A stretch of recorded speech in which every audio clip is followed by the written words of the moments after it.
أعوذ بالله من الشيطان الرجيم بسم الله الرحمن الرحيم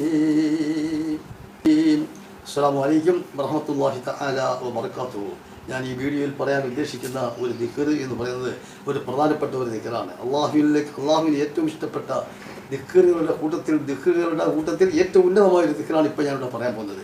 വളരെ എളുപ്പത്തിൽ നമുക്ക് ചെല്ലാവുന്നതും നമുക്ക് പറയാവുന്നതുമായ ഒരു ദിക്റാണ്. ആ ദിക്റാണ് ഇപ്പോൾ ഞാനിവിടെ ചെല്ലാൻ പോകുന്നത്. കാരണം ആ ദിക്ർ നമ്മൾ ചൊല്ലിക്കഴിഞ്ഞാൽ നമ്മുടെ പാപകർമ്മങ്ങൾ നമ്മളിലുള്ളത് അല്ലാഹു സുബ്ഹാനഹു വ തആല തമ്പുരാൻ ആ പാവങ്ങളെ അല്ലാഹു സുബ്ഹാനഹു വ തആല തമ്പുരാൻ നമുക്ക് പുറത്തു തരുന്നതാണ്. പിന്നെ അതുമാത്രമല്ല, ഈ ദുനിയാവിൽ വെച്ച് തന്നെ നമ്മൾ ഒരുപാട് തെറ്റുകുറ്റങ്ങളൊക്കെ നമ്മൾ ചെയ്യുന്നുണ്ട്. ഒരുപാട് തെറ്റുകുറ്റങ്ങൾ ചെയ്യാത്തവർ ഈ ദുനിയാവിൽ ചുരുക്കമാണ്. പല പല ആളുകളും പല പല രീതിയിലുള്ള തെറ്റുകുറ്റങ്ങളൊക്കെ ചെയ്യുന്നുണ്ട്.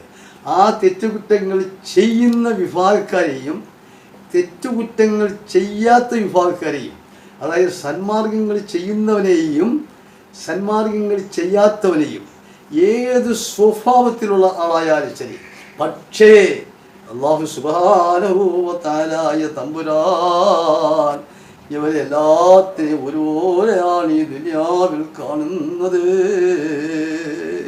കാരണം അല്ലാഹു റഹ്മാനായതുകൊണ്ടാണ്. അല്ലാഹു റഹ്മാനായതുകൊണ്ട് ആ ഈ ഭാഗത്തിൽപ്പെട്ട നമ്മളെ എല്ലാത്തിനെയും ഒരേ രീതിയിൽ കാണുന്നു, ഈ ദുനിയാവിൽ കാണുന്നു.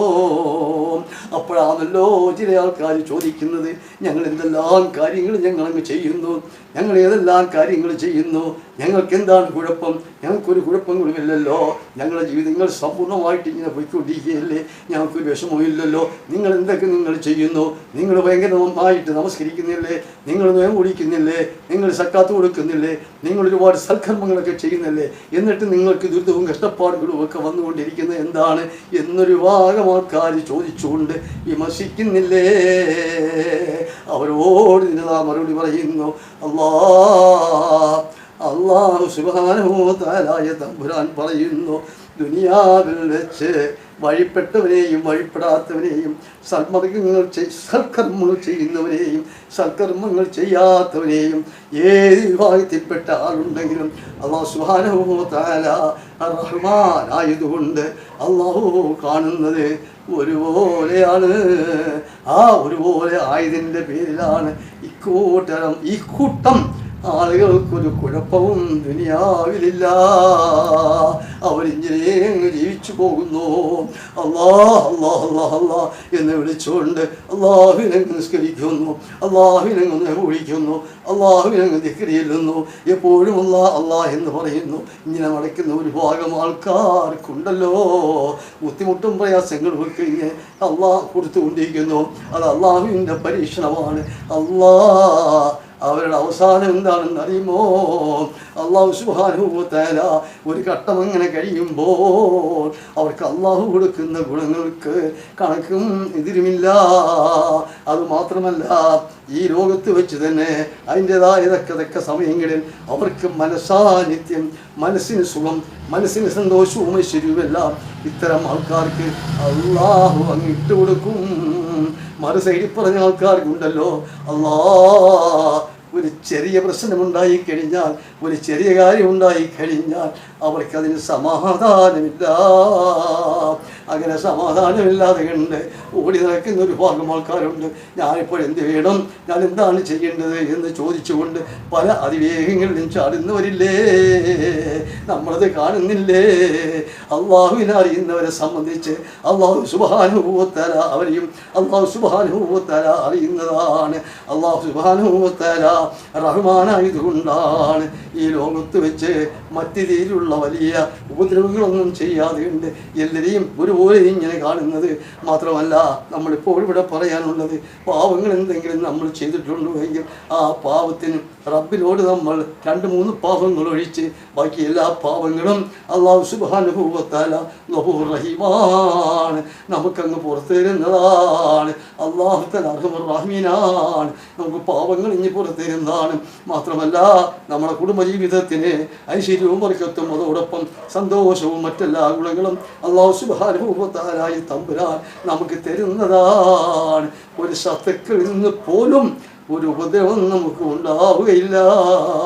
ഏതെങ്കിലും ശത്രുക്കൾ വന്ന് നിങ്ങളെ ഉപദ്രവിച്ചാൽ അത് താമസിയാതെ കണ്ട് തന്നെ അവർ നിങ്ങളെ മുമ്പിൽ വന്ന് അവർ സമർപ്പണം ചെയ്യും. അതുകൊണ്ട് നിങ്ങൾ ഈ ചെയ്യാനുള്ളത് ഈ ദിക്ർ നിങ്ങൾ ചെല്ലണം. ഈ ദിക്ർ എന്ന് പറഞ്ഞാൽ ഒരു 101 പ്രാവശ്യമെങ്കിലും നിങ്ങൾ ഈ ദിക്ർ ചെല്ലണം. അത് കഴിവതും നമസ്കാരത്തിന് ശേഷം ചെല്ലിയാൽ കൂടുതൽ പ്രയോജനമാണ് നമുക്ക് കിട്ടുന്നത്. കഴിവതും നിസ്കാരത്തിന് ശേഷം ചെല്ലുക നല്ലതാണ്, വളരെ നല്ലതാണ്. പിന്നെ നിങ്ങളുടെ സൗകര്യാർത്ഥം നിങ്ങളെ ചെല്ലുക. ഇതപ്പടി ചെല്ലി തീർത്താൽ പിന്നെ നിങ്ങൾക്ക് ചെല്ലാം, ഇഷ്ടംപോലെ ചെല്ലാം, മാറ്റി വെക്കേണ്ട കാര്യങ്ങളൊന്നുമില്ല. അപ്പോൾ ആ ദിക്ർ നിങ്ങൾ ചെല്ലണം. ഞാനിവിടെ ആ ദിക്ർ ഞാനത് ചെല്ലാൻ പോകുന്നു. അഊദു ബില്ലാഹി മിനശ് ശൈത്വാനിർ റജീം, ബിസ്മില്ലാഹി റഹ്മാനിർ റഹീം ഞാൻ പറഞ്ഞുകൊണ്ട് ഞാനതാ ആ ദിക്ർ ചൊല്ലുന്നു. യാ ഗഫാറു യാ അല്ലാഹ്, യാ ഗഫാർ യാ റഹ്മാൻ യാ അല്ലാഹ്, യാ ഗഫാർ യാ റഹ്മാൻ യാ അല്ലാഹ്, യാ ഗഫാർ യാ റഹ്മാൻ യാ അല്ലാഹ്. ഈ ദിക്ർ ചെല്ലണം. ഈ ദിക്ർ ചെല്ലുമ്പോൾ ഒരു 101 പ്രാവശ്യം ചെല്ലാൻ വല്ല ബുദ്ധിമുട്ടുമുണ്ടോ? ഒരു 101 പ്രാവശ്യം നിങ്ങൾ ഈ ദിക്ർ ചെല്ലണം. അതങ്ങോട്ട് കഴിഞ്ഞാൽ ഒരു ചെറിയൊരു ദുആ നിങ്ങളോട്, നിങ്ങൾ അള്ളാഹുവിനോട് നിങ്ങളൊരു ചെറിയ ദുആ കൂടി നിങ്ങൾ ആവശ്യങ്ങൾ പറഞ്ഞ് നിങ്ങളത് ആ ദുആ ചെയ്യുകയും ചെയ്യണം. അതിനുശേഷം മറ്റ് സമയങ്ങൾ കിട്ടുമ്പോഴെല്ലാം ഈ ദിക്റുകൾ നിങ്ങൾക്ക് ചെല്ലാവുന്നതാണ്. അതുകൊണ്ട് വളരെ കൂടുതൽ പ്രയോജനങ്ങൾ നിങ്ങൾക്ക് കിട്ടുന്നതാണ്. ഞാൻ ഈ പറഞ്ഞതിൽ തെറ്റുകുറ്റങ്ങളുണ്ടെങ്കിൽ അല്ലാഹു സുബ്ഹാനഹു വ തആല എനിക്ക് പുറത്തു തരട്ടെ. ഈ കേൾക്കുന്നതായ നിങ്ങൾക്കും ഇത് മനസ്സിലാക്കുന്നതായ നിങ്ങൾക്കും അല്ലാഹു സുബ്ഹാനഹു വ തആല വണ്ണമായ പ്രതിഫലം അല്ലാഹു നിങ്ങൾക്ക് തരട്ടെ എന്ന് പ്രാർത്ഥിച്ചുകൊണ്ട് ഞാൻ തൽക്കാലം നിർത്തുന്നു. ഇതൊന്ന് സബ്സ്ക്രൈബ് ചെയ്യണം, ലൈക്ക് ചെയ്യണം എന്നും കൂടി ഇതോടൊപ്പം പറയുകയാണ്. അസ്സലാമു അലൈക്കും വറഹ്മത്തുള്ളാഹി തആല വബറകാതുഹു.